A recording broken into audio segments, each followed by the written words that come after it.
Comments on that particular matter, legal minds, and now the electoral umpire has also joined its voice in the Kogi election, not leaving out the political parties. Joining us to continue our look on the Kogi election is Jiti Ogunye. He's a legal practitioner. Good morning and thanks for joining us. Thanks for inviting me. Before we delve into all of this, there's another sore issue in the polity in the nation today. It has to do with the availability of petroleum products. We did ask Mr. Babalaye how he was able to make it down to the studios in Abuja. For you, how has it been getting here? It's pretty much been the same experience as in previous years. Perennial fuel scarcity and shortages, occasioning excruciating pains, not only in movement, but in our economic and social life.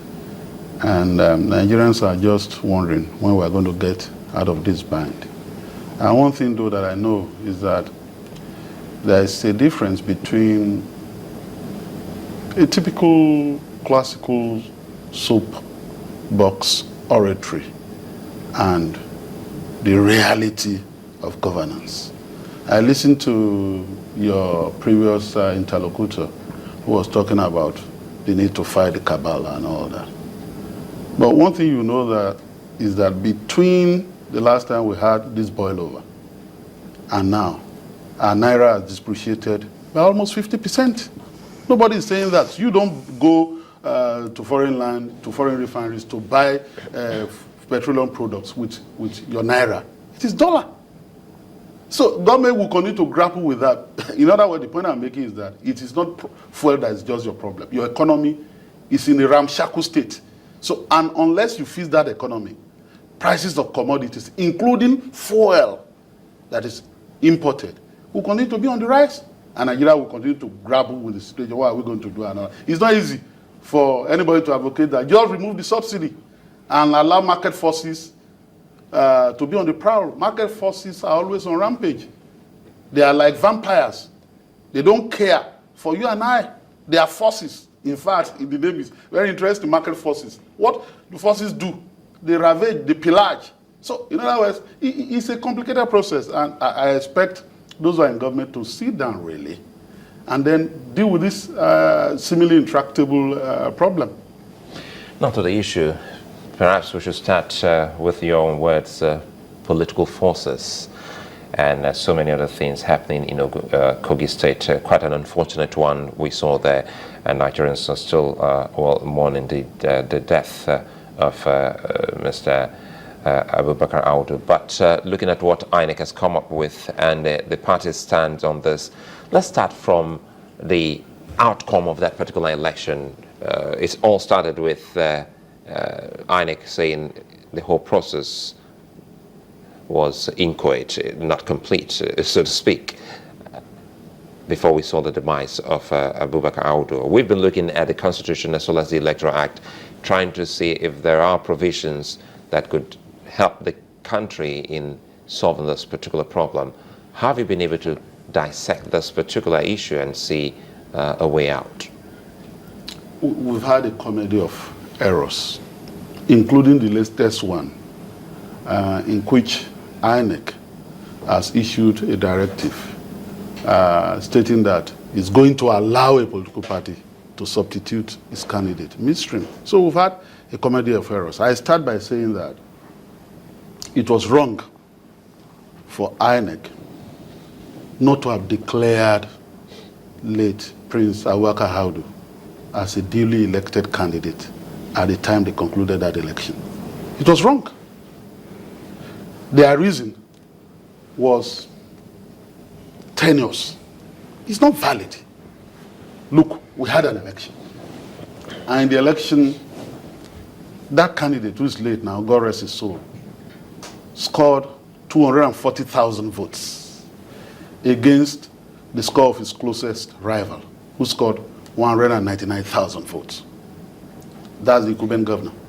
In addition, he had scored a minimum of 25% of the vote in at least 2/3 of the local governments areas of the state, 16 out of 21 local governments. Apparently, therefore, he satisfied the provision of the Electoral Act and fulfilled the provision of Section 179 of the Constitution for him to be declared as having won the election, as prescribed by Section 69 of the Electoral Act and Section 179 of the Constitution. But what did the returning officer do? He then latched on to one election guidelines, 2015, the INEC has the power to make under Section 73 and 153 of the Electoral Act, but which is a subsidiary instrument inferior to the provision of the Electoral Act and the provision of the Constitution, to then say he couldn't declare. And what was his reason? He postulated that the margin of vote between Audu and Wada was not in excess of the number of registered voters. Hey, you kidding me? Registered voters are not the ones who determine the outcome of election. They are accredited voters. They are voters who are their PVCs.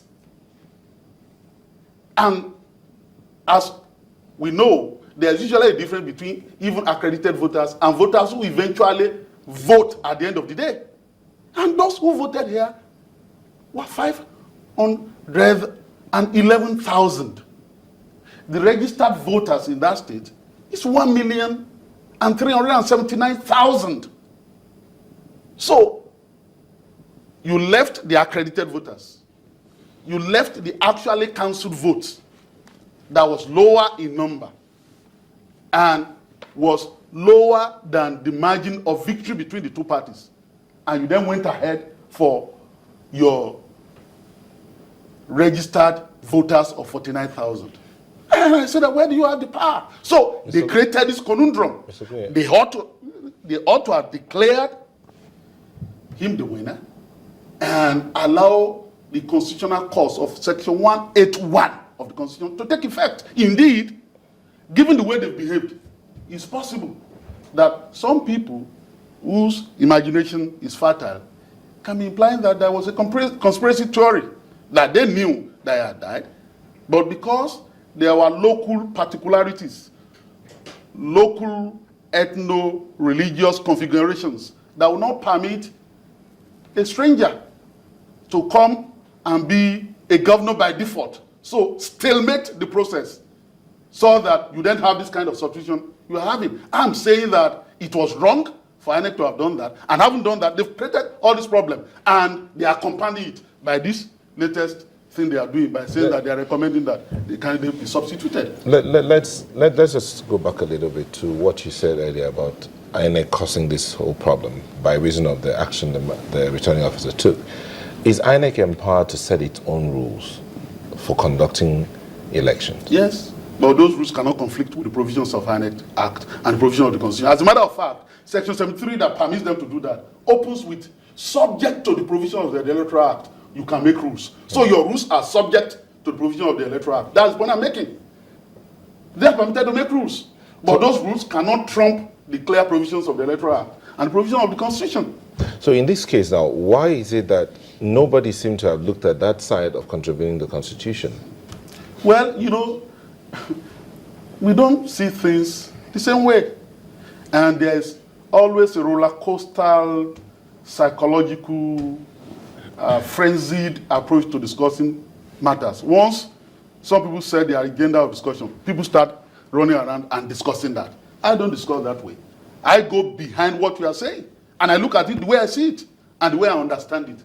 If you don't like what I've said, I have no apology about it, but I'm not bound to think in the same way. We must be able to think out of the box. Should INEC Therefore, my recommendation is that instead of all this rigmarole, they should go back posthumously, yes, and declare, because at the time that poll closed, he was not there yet.